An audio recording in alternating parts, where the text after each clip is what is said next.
welcome everyone. November 1st, 1111.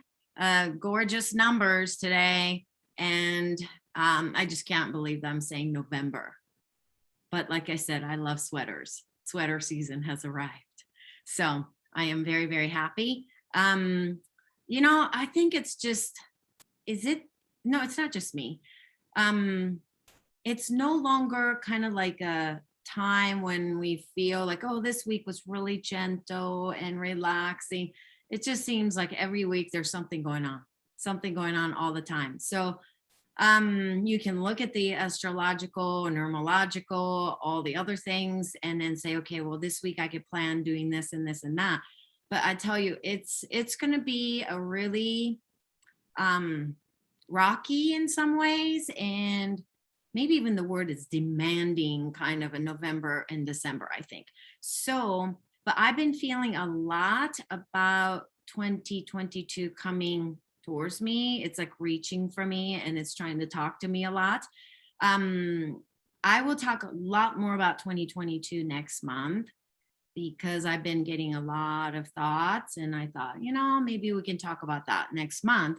But what I want to encourage all of you to do is to think of this next 2 months for you to begin to maybe look at your health savings account, making sure you have enough energy left for you, because it's going to hit the ground running super fast come January. That's for sure. Okay. So you don't want to be pushing and pushing and pushing and celebrating the holidays and all that in the same way that you've always done. It really needs to be scaled back, pulled back, quiet down, stillness, time to not do anything. Okay, that is extremely important. So I took a trip last weekend, or last Thursday, and I ended up driving about 1,000 miles on my own. I was very proud of myself for doing all that. I haven't driven on my own for that many miles since, I don't know, several decades ago. That's part of the perks for being married, because he just drives and I just complain about how he drives, right? But this time I was the only one driving, and I got lost. I took a different road.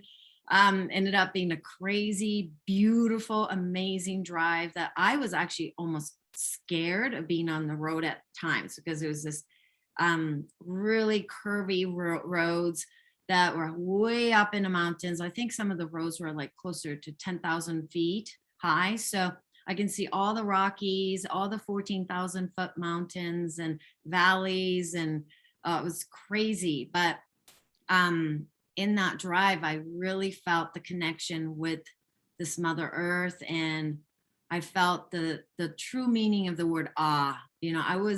I felt the fear in my gut, and I was in awe at the same time. So hopefully all of you can take a little bit of time to yourself. And this means, away from noise, away from sounds. And this also means that whenever I go to like 10-day silent meditation retreat, what they recommend you to do is that you actually take a break even from writing so much, reading so much, listening to music all the time, and always chatting to people. Take a break from all those things. Okay. So if you could maybe incorporate half a day that you don't do any of that, so you're not checking your emails, Facebook page, Instagrams, I don't know. There's just so much. I'm getting pulled into doing a lot of that, but just reserve some of your energies for the next 2 months, please, because it's going to be really intense. That's all I'm going to say about 2022, because, I don't like to predict a lot of things, but that's just so evident right now. So I needed to share that with you. Okay. And can I get started on the topic, Chris? Is that okay? You want to add anything? I don't know if I need to add anything just yet, but I think there's a question that just came up in the chat from Keith about what to do instead of using those tools. If you're putting them aside right now, what else can you do? Daydream. literally daydream. That's what I'm talking about. Look at the clouds and name the clouds. Ooh, that looks like an elephant. Okay. Go back to when you were a little kid, when you didn't have these devices. And I mean, literally just look out the window of no, like, you're not trying to accomplish anything. You're not trying to understand anything. You're not asking the questions of who am I and what am I here to accomplish? Like nothing. I mean, nothingness. It is the hardest thing to do, but I've been trying to practice it 10 minutes per day, 10 minutes. I'm just trying to sit. It's different than even meditation.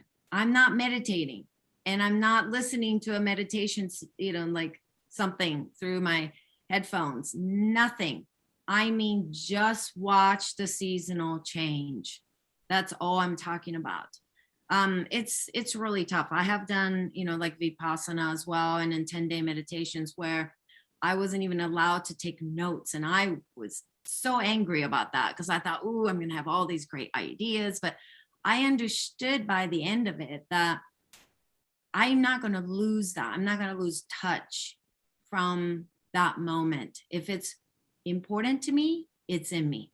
So I've developed trust towards that. So that's what I mean by just really 10 minutes per day. You're not doing anything. Maybe drink a glass of water and sit there. So hopefully you can start to practice that. And this is different than even like movement meditation too. It's not that you're going to go out and weed. It's not that you're going to go out and rake. Okay. I mean, just sit there. The end. Like nothing else.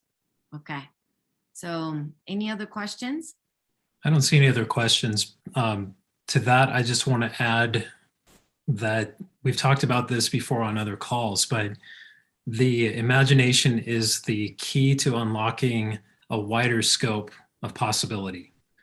So it's something, no less of an authority than Albert Einstein, who was a huge fan of imagination and daydreaming and reading fairy tales. Anything that we can do to widen that scope of possibility is where this slowdown and stillness can benefit our entire system. And it's no less valuable than these other practices that we might have cultivated. This is one that tends to be lacking in Western cultures in particular. So yeah, when I was growing up in Japan, I would see people just kind of like old men and women would just be sitting by the river.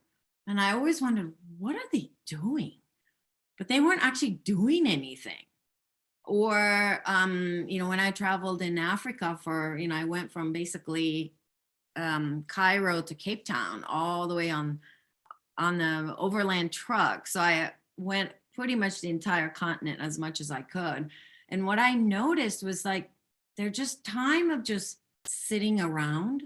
Like they're just sitting around.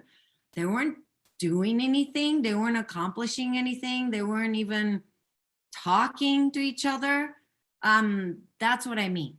That is just, there's a pause so that you can hear the music within later on, right? Otherwise it just becomes a solid noise. And I'm going to shift the gear a little bit here and talk a little bit before we go into the strategies that we want to go over this month with the antiviral, or, it's a flu season coming up in North America. So I wanted to talk about antiviral support and also maybe to prepare yourself for the flu season. But before I go into that, I wanted to mention a couple things about how I work with my clients. So I get this question a lot. And when people don't know how I work, they will get on the session or they will contact me and say, I have done this, I have done that, X, Y, and Z. I have practiced it for many years. I'm certified in this. So they give me all the list of things they have done up to this point. And they would say, and I think you can work on this particular thing, especially like, I want you to work on my ancestors, or I have questions about my emotions, and that's related to this organ. So they're very specific, like what they want out of the session. And that's a red flag to me. And when I get those emails, I swiftly say, I'm probably not the person that you want to work with, because I just translate what the body really needs. And if the body still says to me, hey, could you please still look at my diet, my hydration level, my sleep, my environment that I'm living in that is moldy, or it's got too much dust, or whatever, maybe you got heavy metals. Or sometimes it is your ancestors, because I get a lot of sessions that your grandparents show up, or your great grandmother comes through, or your uncle comes through. It's like, it just depends. It depends on where you're at and what your body is communicating with me, so that I can translate that back to you. So if you come at my work from such a notion that's like, I've worked on X, Y, and Z, and this is the area that I need to work on, and this is what I want you to focus on, I don't do well with that kind of a rigidity. That makes me feel like I'm getting boxed in, even though your body's telling me, hey, I still need to address this person's diet. And a lot of people say, oh, I've worked on my diet. I'm sorry, you have to work on your diet forever, because diet is just a daily allowance, right? Daily payment.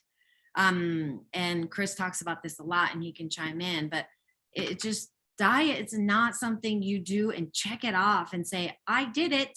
It's like saying, I did laundry once, so I'm done. It's like, no, I'm sorry. The laundry will continuously happen. Okay. Chris, you have anything to say? Yeah, for those of you that remember the old Greek word that I've mentioned before, it's just dieta. That's where we get the word diet, and it means everything you do in a day. So it's what you eat, it's what you drink, it's your stress levels, it's your relationships, your job, how much you sleep, how much you exercise. All of those things make up that daily diet. And as those daily diet pieces accumulate over time, that's where you start to get the shape of your body, your health, your life, and the bigger picture of what you start to recognize as yourself. So diet is a powerful, powerful medium that all of us have a lot of leverage to work in. So it's an important one to remember. Yeah, because we are mostly made out of this epigenetics, right? We're not our genes. Only 5% of the genes will impact your maybe expression of what maybe you came into this world with, but it's the epigenetics. And epigenetics, majority of them is what you put in yourself every day. That includes your thoughts, that includes what you're breathing, what you're drinking, what you're digesting and eating and assimilating, and also what you're eliminating also. So I can't remove that. A lot of people say, can I work with you and not talk about the diet or nutrition? And my answer is no. I'm sorry, no. I can't do that. That will totally dismiss the tripod, right? We are body, mind, spirit. So we cannot go down that road. So that's one thing I wanted to say.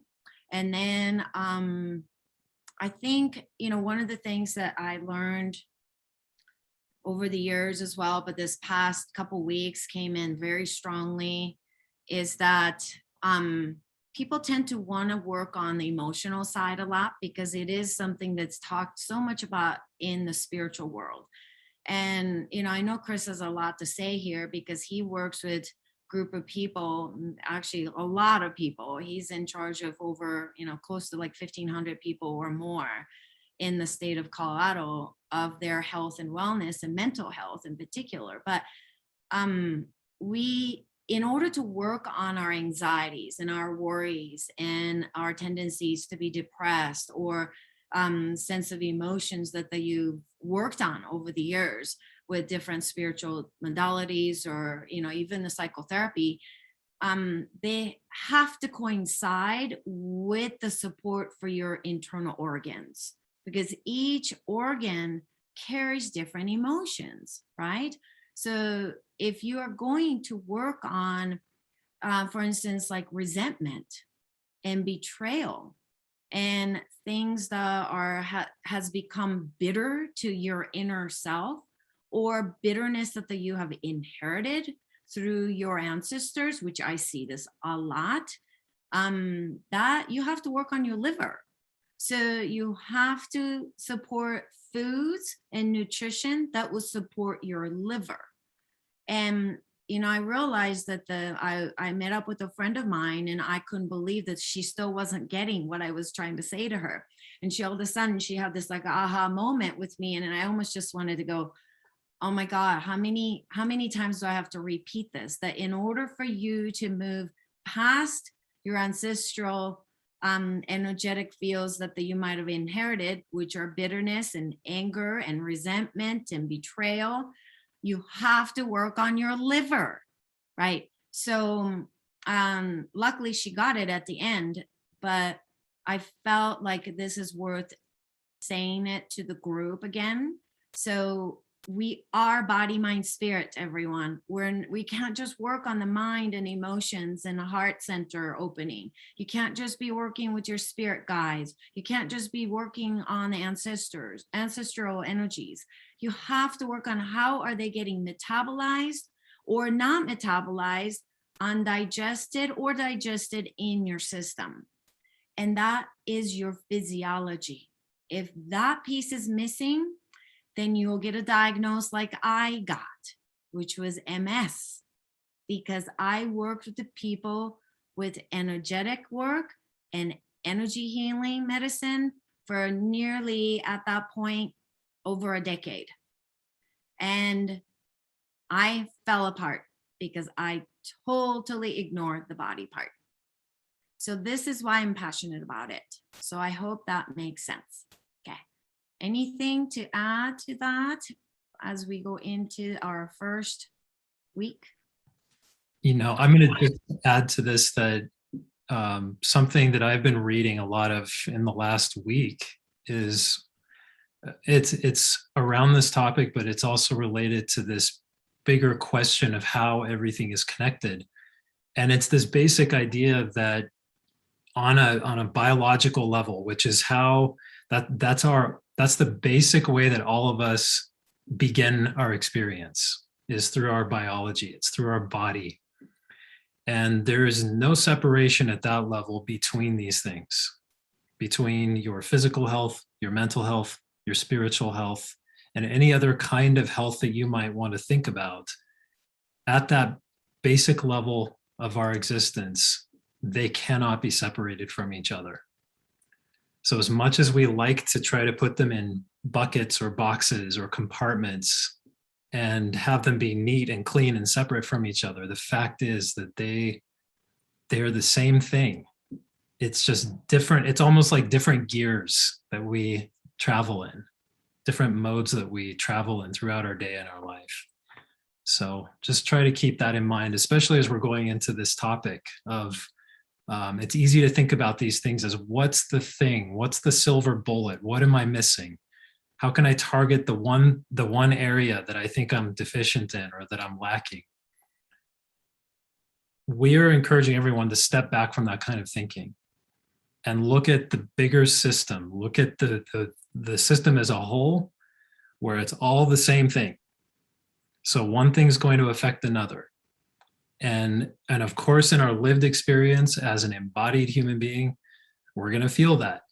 So we've got to be very, very attentive to that physical being through our daily diet. Okay, again, that whole composite diet that I described a few minutes ago. Okay, let's hit the topic of the day. Okay, good. So the topic is vast, and for those of you that are new to our work, please check out our this year's August Monday equals MC squared. We went over several nutrients during that month. It was 4 weeks or 5 weeks that we went over different nutrients for support specific for COVID. This one is not like, I'm not going to target necessarily just COVID, because you know what? We have thousands and thousands of viruses out there, right? And inside us. There are ones that you have inside your body, as well as the ones that you're going to pick up from the outside. And, our DNA makeup is about 51% virus. So you're not going to eliminate virus, because trying to eliminate virus means you're trying to eliminate yourself, right? So that is not going to happen. It's always about the balance. And I learned many years ago that even the herpes viruses, which, practically everyone's got, okay, whether it's type 1 or type 2, okay, the herpes viruses basically are keeping us in check also.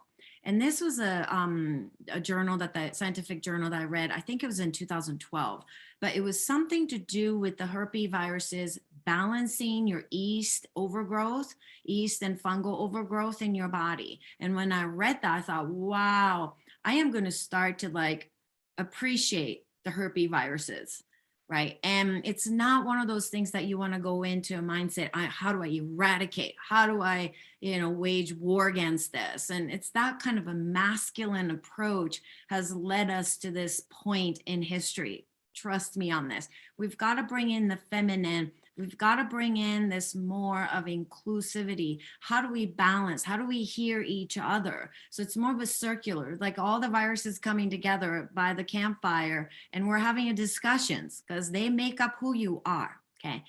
And that being said, obviously you want to begin to protect yourself so that the viruses don't take over your system, because it's always a fine line between getting sick versus staying healthy and having that great relationships that you can have with the viruses.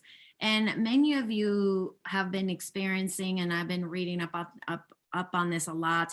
And for those of you that have been working with it on 101, I'm starting to see many of you tell me that some of your viruses that felt like they were dormant are starting to come back as the COVID issues have come up.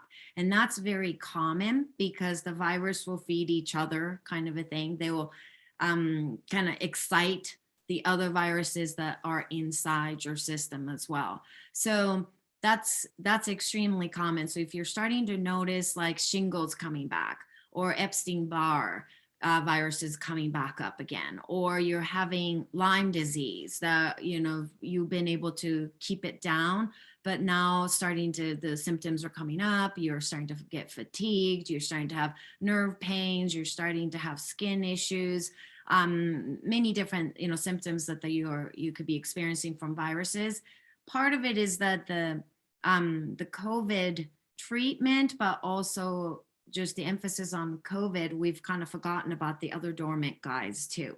So what we're going to be discussing this month is just a kind of an overall picture of what is very important for your body at this time in November and December of the year. Okay, so today, it might surprise you, but we're going to actually dive into the first thing that I'm going to be recommending for all of you is to look at your intake of protein. Okay, intake of your protein. And the protein intake must increase actually as you get older. And protein is something that you don't digest very well if you've been under stress, and stress can be all kinds, right? Body, mind, emotion, body, mind, spirit level stress. I have been really working with my grandmother who had passed many, many decades ago. And she has entered into my field of understanding quite a bit in the last couple of years. And she has been working through her own trauma with me. And that has caused me to have a little bit of a stress that I needed to negotiate with her so that they were not overly processing her traumas from the time that she was on this earth. So those are some of the things you may have to work on, but also stressors of the air quality is, Denver really had a terrible air quality this summer because it was so hot, and the smoke, the burning of the mountains, and in the smoke that we were receiving from California as well. We really couldn't open the windows, and we've been changing our HEPA filters all throughout the house because it's just turning black on us. So we've been changing them more frequently every 3 months or so now, instead of every 6 months. So those are some of the stressors as well. But indigestion can be a very stressful thing. Blood sugar dysregulation, going to sleep too late and waking up way too late. Those can be stressors. When there's a stress, your protein intake could be adequate, but you might not be digesting your protein. Okay. And there are a lot of numbers that are out there. People say take this much protein or fistful of protein every day, yada, yada, yada. The main thing you want to focus on is that, are you digesting your protein? Okay. Because protein is one of the most important things in terms of detoxification pathways in the liver. So methylation pathways, but also just the overall detoxifications requires protein. You're made out of protein, right? I always say to people, you're not made out of broccoli. Okay. I'm sorry to tell you, but you're not made out of broccoli heads everywhere. Okay. You are made out of flesh. This is a protein matter. So there's an anabolic state and a catabolic state. Catabolic state is when you're breaking down your own muscle tissues in order to feed yourself. So if you've been noticing that no matter how much you work out or how much you walk or, little weightlifting you've been doing, you're not building the muscles, where you're starting to notice like, wow, my skin is starting to get really flabby and saggy. Okay. That means you are most likely in the catabolic state. What that means is that you're breaking down your own flesh, okay? Your body is actually breaking you down, eating away at you in order to feed the necessary needs for your own body's protein needs. So if those are some of the things that are happening to you, you really need to turn towards the protein and say, I need to really start incorporating protein at least 3 times a week. It may not be every meal. Okay, I don't eat protein every meal. And in fact, I don't eat protein like, huge amount of protein every day or anything. But there's some kind of protein that enters in. But there are days that I eat more than the other days. But at least I'm getting the protein throughout the week. And generally, these are the calculations that you may want to go by, but don't get too stuck on it. Okay, is that about 0.8 to 0.9 grams per kilograms. That will be the grams of protein that you'll be looking for if you're in the world that uses kilograms. And then for the pounds, you want to go for 0.4. Used to be a little less even, but it's 0.4 grams of protein times your weight in pounds. Okay. So that's the kind of a maybe go-to protein amount. And you can look it up, you can Google like how much protein is in one egg. And for instance, one egg has about 6 grams of protein, okay? 8 ounces of steak will have about 56 grams of protein. So you can kind of look it up and then, look up cooked beans, how much of that protein is in that, and then whey protein, pea protein, so on and so forth. Okay. You definitely want to begin to incorporate protein back into your body. And I'll go back to what I said earlier, which is as you get older, there's more need for protein. Okay. But there's a little catch-22, right? Is that when you're stressed, your abilities to digest protein goes down. And also as you get older, your abilities to digest protein go down. Okay. So that's the catch-22 part. You need more protein, but you can't seem to digest it. And I remember years ago, my dad said, I just can't eat the protein anymore because he's like, I just can't digest it. So, that's when I needed to talk to him about what that meant and how to support it. So there are a couple things, and it's a catch-22 because if you don't get adequate protein, you don't get enough zinc. If you don't get enough zinc and B vitamins and sodium and hydration, you don't make your own hydrochloric acid.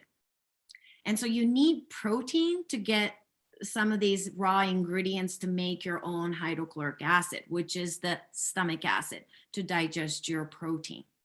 So if you're having gas and bloating, burping, distensions, heaviness, you started to think, oh, I really need to just not eat protein because I just don't digest them that well.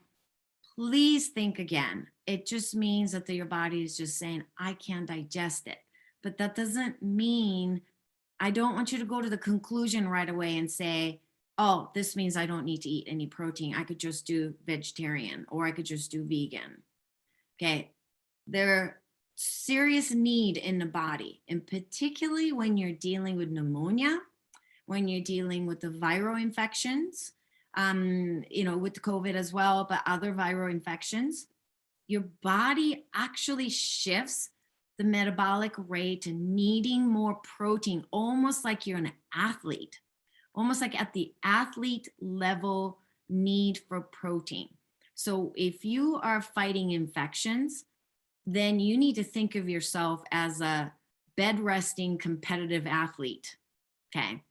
And what that means is that you need to go up on your protein intake to not 0.4 grams of protein times your body weight, but you want to go up to 0.6 to even 1.0 range times your body weight in pounds in order to get what the protein you need.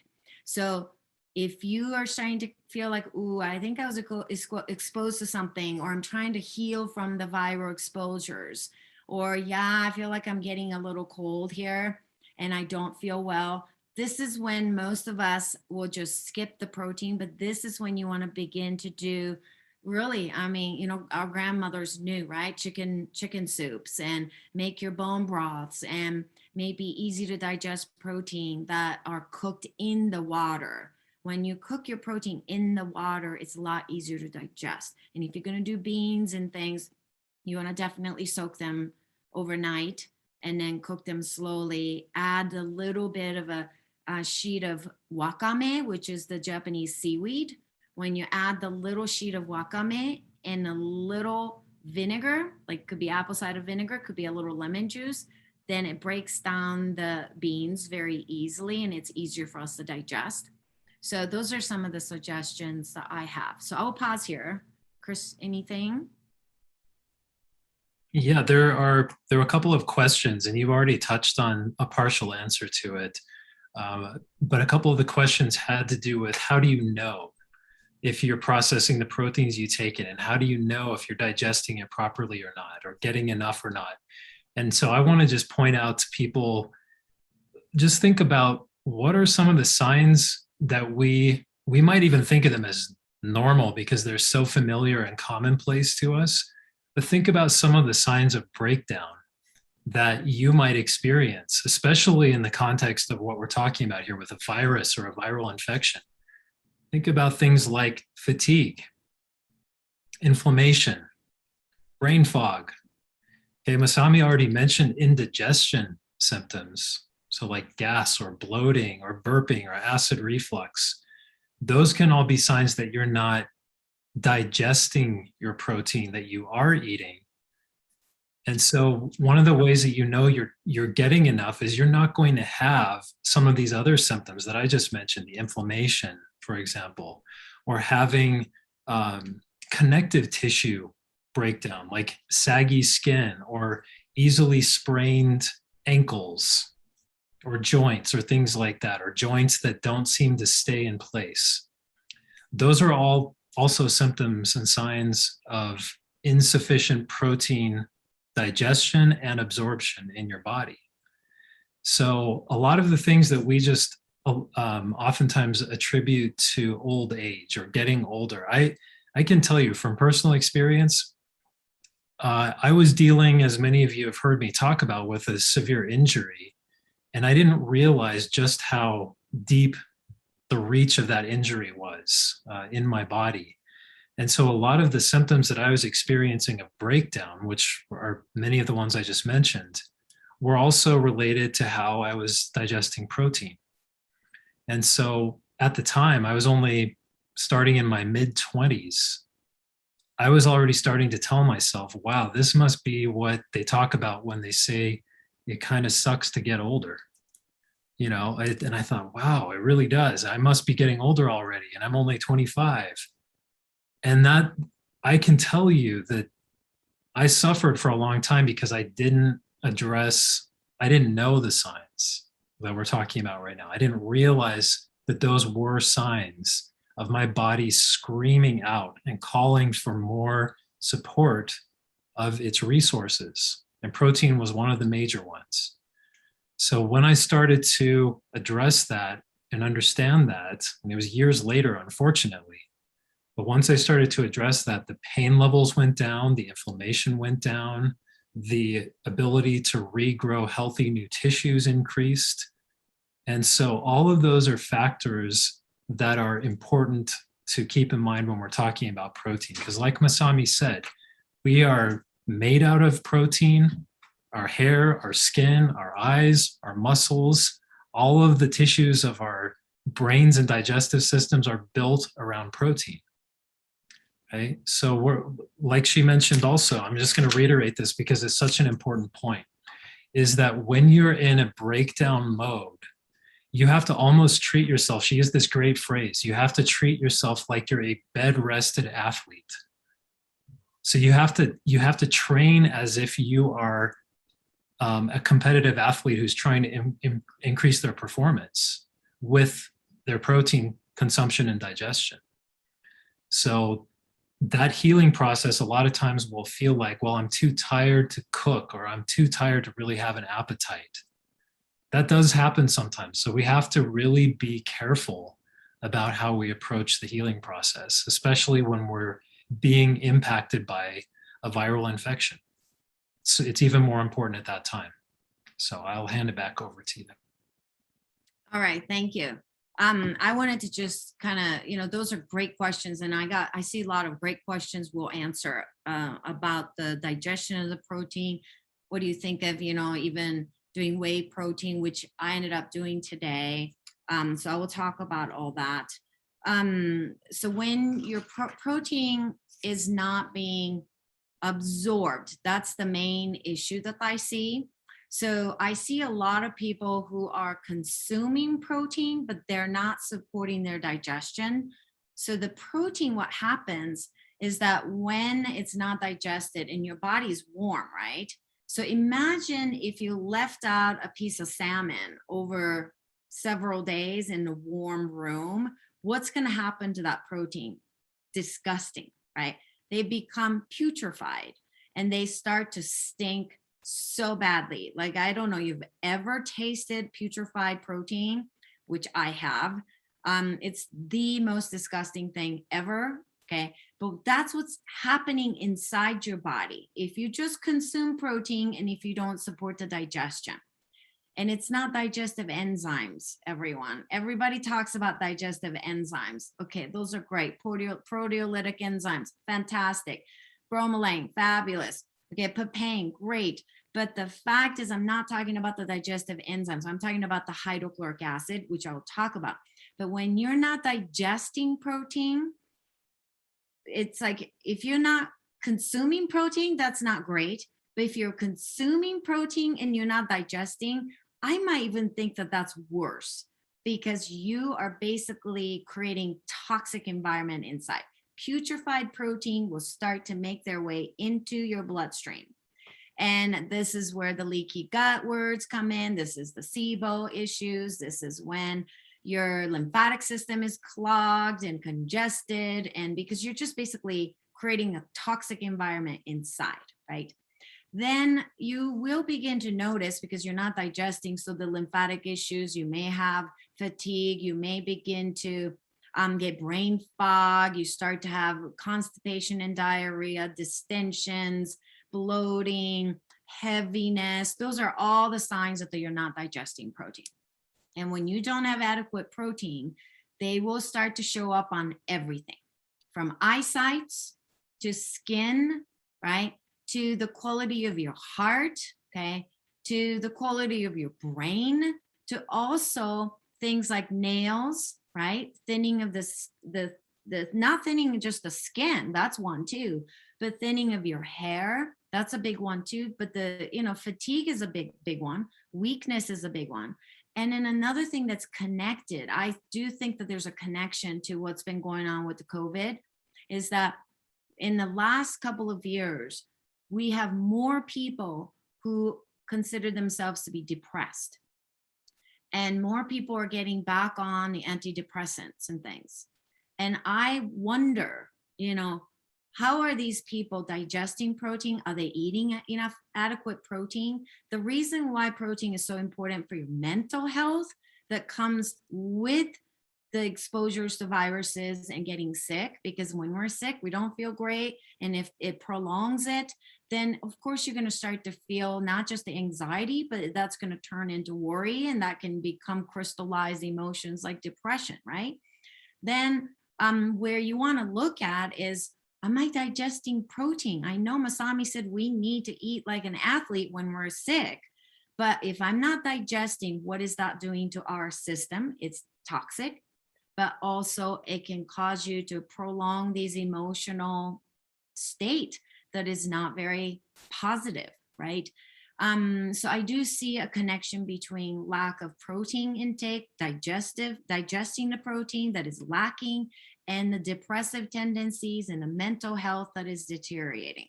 And like I said, Chris works with people's mental health and other overall health, but the mental health is a big topic for him. And I wonder, if you have anything to add, but let's do pay attention to the time. But the depression and the lack of protein and the protein digestion. I think I would just say very quickly that what the science is telling us these days is that inflammation and depression are absolutely connected to each other, and they create a loop. So more inflammation is likely going to create more depression, and more depression is likely to create more inflammation, and so on. So there's a direct link there, like Masami just said, between those factors and mental health. But we have to always come back to the body. And this is what we're constantly reminding people, because it doesn't come from nowhere. You don't pick up poor mental health from something blowing in the wind. Well, maybe you do if you live near a chemical factory or a high pollution area, but it's systemic is what I'm saying. It's connected internally to everything that's going on and externally to everything that's going on. So we have to really watch how our bodies are dealing with all the demands. Just think about all of the demands that are on your physical body every single day. I mean, we really take it for granted. There's this tendency to look at our bodies because they're a natural thing, that somehow they should just work. We should just expect them to do their job. They're natural. They're supposed to do it. They know what they're supposed to do. It's not, I don't know how to do it. It just does it. And we kind of get into that mode, and then we get upset and angry and almost punish our bodies because they're not performing the way we would like, when in fact we're not actually giving them what they need to function and do all the beautiful things that they can do. So yeah, thanks.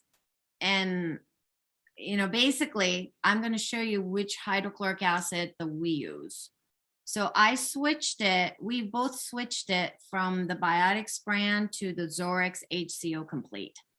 And the reason why I like this is because it does have about 350 milligrams of the betaine hydrochloric acid. Maybe Chris, you could write that down on the chat, so people that never heard of betaine hydrochloric acid, you could look for this. But spelled BETAINE, hydrochloric acid is just HCl.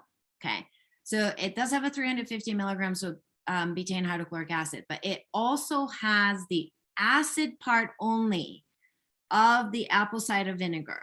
So Zorex has invested in this machine that extracts only the acid part of the apple cider vinegar. So if you have any histamine reactions from apple cider vinegar, or you tend to not do well with the vinegars, I have not had any issues with this, and I have completely switched it to this one. Of course, betaine hydrochloric acid is not that difficult to find. So find them. And I'm not going to tell you exactly how much to take, because this is something that you have to kind of investigate, and take it in the middle of your meal. So after about 2-3 bites of your foods. And the betaine hydrochloric acid isn't just there to support the protein digestion, but it's really helpful for carbohydrates digestion as well. And if you don't have enough betaine hydrochloric acid production in your gut, which you produce, so hydrochloric acid is something all of us produce, okay? But when the stress is high, and as we get older, we begin to produce less and less. And clinically speaking, I am actually seeing kids that are 3 years old, 6-year-olds that are not producing enough betaine hydrochloric acid. And I'll give you an example. This kid was 5 years old when he first came to see me. His mom called me up and said, he is having anger issues. He is just kind of like going over there and punching kids. And, I could relate to that because I was that kind of kid. So, she was really concerned about him. It's like, I don't understand, what's going on. He's not sleeping well. And so I asked her a couple more questions about how's he digesting. And, I kind of suspected that he wasn't digesting foods very well. So I asked her to look into how his stools were, and come to find out that he was kind of back and forth between constipation, and there are days that he just wasn't going. And then there are days that he was having loose stools, and it was just kind of all over the map. So I recommended that he was a still little kid. So I recommended that he started with about 150 milligrams of betaine hydrochloric acid, which is a really tiny dose, tiny little kid dose. His life just changed. I would say within a week, he's doing great. He's doing fabulously. He sleeps through the night because he doesn't have a putrefied, undigested food stuck in his stomach all night long. And he was tossing and turning, and he wakes up and he's already groggy. So in order for him to get the energy, he was basically acting out all day. Acting out is the way that he could get the energy from the inside of his body. That's why the kids are acting out. So I'm just illustrating this because a lot of us are old enough to know not to act out in public, right? But we might be acting out inside us, okay? And it's the I'm wired and tired kind of a place. Oftentimes that's because we are not having the adequate hydrochloric acid in our stomach to digest the foods. So we can't allocate other energies into other areas of our bodies to heal our tissues, our bursitis, our joint issues, our brain fog, our other injuries that we need to be working on, because all the energy is going to the stomach, trying to digest the food from 6 hours ago, even 12 hours ago, 24 hours ago. Okay. So this is why the betaine hydrochloric acid becomes so important. Okay. And I'm just, you can go find it. If you want to get these, you can always find it in our website, masamicovey.com, under stores. Okay. But that's what we've been taking. And I used to take a lot more betaine hydrochloric acid before I switched the brand. I literally only take one, and not with each meal either anymore. So something's working. Something's very much working. Mary says, I'm happy to say that the Zorex HCO has made a big difference, even though at first I wasn't sure. Yeah, right. It's so gentle at first. I thought, wow, this is so gentle. Should I be taking more? But then I built up, and it was a gentle shift in my body. And I like it probably because I'm a sensitive person. So I don't do well with like a too much chemically hydrochloric acid. So this is the one I use. And the question about, can we use like whey protein? We use the Biotics brand, whey protein isolate. There are many out there. The whey protein used to be really crummy. Andrew said, wrecked my gut. I agree with you. I did not touch whey protein for a long time, because when I started using it, it was about 20 years ago too. And I thought it was horrible. Like literally, I felt like a bomb went off inside my gut. I felt so much pain, distension. It was creating leaky gut all over. things have changed. But you have to pick pharmaceutical grade products because otherwise you could be eating really cheap, high temperature processed protein. And the reason why I like the biotics is this is the only one that I can seem to handle. I don't do well with the other store-bought ones I've tried. And I have a sensitivity to dairy products. But the dairy products and the whey are a little bit different. And this biotics brand, they process it at the low temperature. So it maintains the protein molecules intact. So I seem to do a lot better with it, but it's not something I use every single day. I like having my breakfast. I like having my eggs, and I like eating my last night's soup like I had today. I had my leek, onion, garlic soup with bone broth with meatballs in them. That was my breakfast. Okay. So I like doing that most of the days, but there are days that I do about 2 scoops of the whey protein if I'm just kind of needing, not, I don't have the time to go and cook breakfast at the kitchen, or I just feel like I want to change things around. Okay. So it's a hit and miss in some cases. You do need to research, you need a muscle test. Not all whey protein is made equally. So that's something to look into, Carol, because your question was like, what do I do? I wouldn't recommend any soy-based protein at all. And if it's a nuts and seeds, you definitely want to soak them. Otherwise, you're going to be exposing yourself to oxalates, which are kind of a calcifications that could start to happen, crystallize issues in your gut. I did a whole 7 module on this topic plus the boundaries. And you can purchase that on my courses page for like $107. Like, it's crazy amount, and then crazy information I put together about oxalates and the importance of cooking your vegetables and cooking your protein in the correct way to avoid those sensitivity issues. Okay. So hydrochloric acid, number 1. But I do have a little PS with the hydrochloric acid. Okay. So let's say if you've been taking proton pump inhibitors for decades or even years. Okay. So for those of you that are basically been taking Tums, okay, like truck drivers will always have a giant Costco-sized Tums, so they throw in, okay, or you've been taking anything to do the acid blocking medications, even you've been told that you have GERD, okay, and you've been taking some medications on that, or anti-ulcer medications for the stomachs, then what you want to do is you do want to purchase the hydrochloric acid, but you don't do it every day. You might do every 4th day with just the 1 capsule and see how that feels.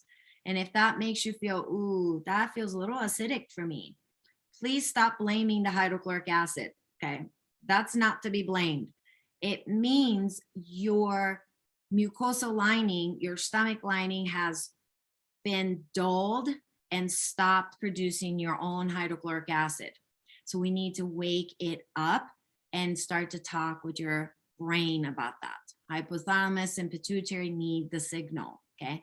So what you do is you may start with things like deglycerized licorice, DGL, or marshmallow roots, or if you could do aloe vera juice, which I don't like it myself, but some of you do really well with, okra, things like that to repair the gastric lining. Okay. So you do that for the maybe first 3.5 days. Then on the 4th day at lunch or something, you're going to give 1 hydrochloric acid a try and see how that feels. If that makes you feel kind of a burning sensations, then go back to doing the DGL. Maybe Chris could write down D as in dog, G as in George, L as in Linda. Okay. So that's the DGL. Okay. Deglycerized licorice. And that is not going to impact if you have a hypotension, any kind of a heart issues, that should not impact there either. Obviously, talk to your doctor about what I'm recommending. If you've been prescribed the proton pump inhibitors, you've got to talk to your doctor about that. Do your own research. There's been way too many researches to even quote these days of the harm that that can cause in your systemic level, on your systemic level. Okay. So that's what I would do, but please do begin to look into DGL and hydrochloric acid if you have those issues. And if you've been salting your food with industrialized salt that generally comes with the company that has a little girl with the umbrella on it, that's called poison. So you can toss that poison salt in the trash and change it to some kind of a sea salt. Okay. So it could be Himalayan sea salt if you do well with it. Celtic sea salt is great for a lot of you in UK and in parts of Europe because your ancestors will connect with that sea salt. So when I work with people individually, I check their sea salts because not every sea salt you're going to resonate vibrationally with your own makeup of who you are and where your lineages come from. Okay. So, you know, across Europe, there's beautiful salts, right? Down in Southern Hemisphere, you guys get great salts as well, sea salts. I love Mexican sea salts. I love Hawaiian sea salts. I have, every time I go back to Japan, I get 3 to 5 different sea salts from my hometown as well, so that I am part of what I'm consuming isn't just salt, but I'm consuming my heritage, my DNA, my ancestors, and the minerals that they took. So, okay, I'll pause there. And I think I'm not we're just about done on time, but I noticed a couple of things that came up as questions, and they're actually related. One of them was you had addressed Carol's question earlier about the types of protein she had sensitivity to, and she mentioned not liking the taste of meat. And then Linda also mentioned something about what to do for HCl if you can't swallow pills. Interestingly enough, these two things are related to each other because they're both connected to that capacity of your body to make and use stomach acid, the HCl, and activating the minerals. So the taste component and the swallowing they both have a lot to do with zinc. And you need stomach acid to activate zinc in your food, which largely comes from animal sources. So eggs, meat, dairy, those are the primary major sources of that. So if you can't swallow the pills, Masami will have probably a dozen recommendations for this. So maybe I'll just hand it over to her to make that final statement. But one last thing I wanted to say is how important it is to get the quality protein. So Masami mentioned this before, but this Biotics one, it is not overly pasteurized. The proteins are not denatured. That's what so many people had issues with in their gut, is not being able to digest these warped, transformed proteins that your body can't really use. It's really actually harmful to the gut. So this is one that's very gentle. And find it from a trusted source. We put up our website so that you can get it from a trusted source, but these are not meant to be sold on Amazon. Okay, these are meant to be sold only by people who are helping you and guide you through the process because they are trained and they know what they're doing. So just keep that in the back of your mind too as you're looking for a source. Yeah, so zinc one, I will refer to the August because we spent the entire, session on the zinc and how to test yourself if you have adequate zinc, using liquid zinc. And I believe that was like maybe the 3rd week of the August, but I would definitely go back and listen to the entirety of the August and definitely watch the zinc part. So that's the catch-22 because you have to have zinc to make hydrochloric acid. If you have lacking in zinc, you will begin to have kind of feeling towards, oh, I can't eat meat because the meat just doesn't taste good to me. That means you're lacking in zinc. And when you lack in zinc, you will have a hard time swallowing tablets or pills, okay? Or, capsules, okay? Hydrochloric acid, I do not recommend taking them in the powder form or liquid form. There are some that's coming out in the market, and I'm very skeptical about that because it's acid, okay? You do not want to swallow it where mouth should be at the pH that is a little more alkaline. The stomach is very acidic, should be, but you don't want to put such an acidic thing in your mouth and swallow. So you can, obviously start with a little apple cider vinegar in your water, maybe a teaspoon of it in 4 ounces of water or less, and drink it. That's not crazy acidic, so it shouldn't impact your teeth so much. That could be a good way to get started. But I would definitely look into zinc and sea salt and B vitamins, because those you can get them, B vitamins, you could get them in liquid form too, to build up your own natural production of hydrochloric acid. That's one. Another ones that I've learned, ways that I've learned from mothers with little kids, is that what they have done is that they coated the little tablets of hydrochloric acid or capsules with the coconut oil. And this mom was so excited to tell me, because she said, my boys are able to take these hydrochloric acid tablets because they're coating them in the coconut oil. So when they take it and drink water, it just goes down very quickly because it's, a little bit greasy, right? So it just slips in very easily for that child. So, to me, give it a try in this way, that way. If you could get certain supplements in liquid, you do that. But when it comes to hydrochloric acid, it is very difficult. And when you don't have hydrochloric acid, your desires to eat meats will go down.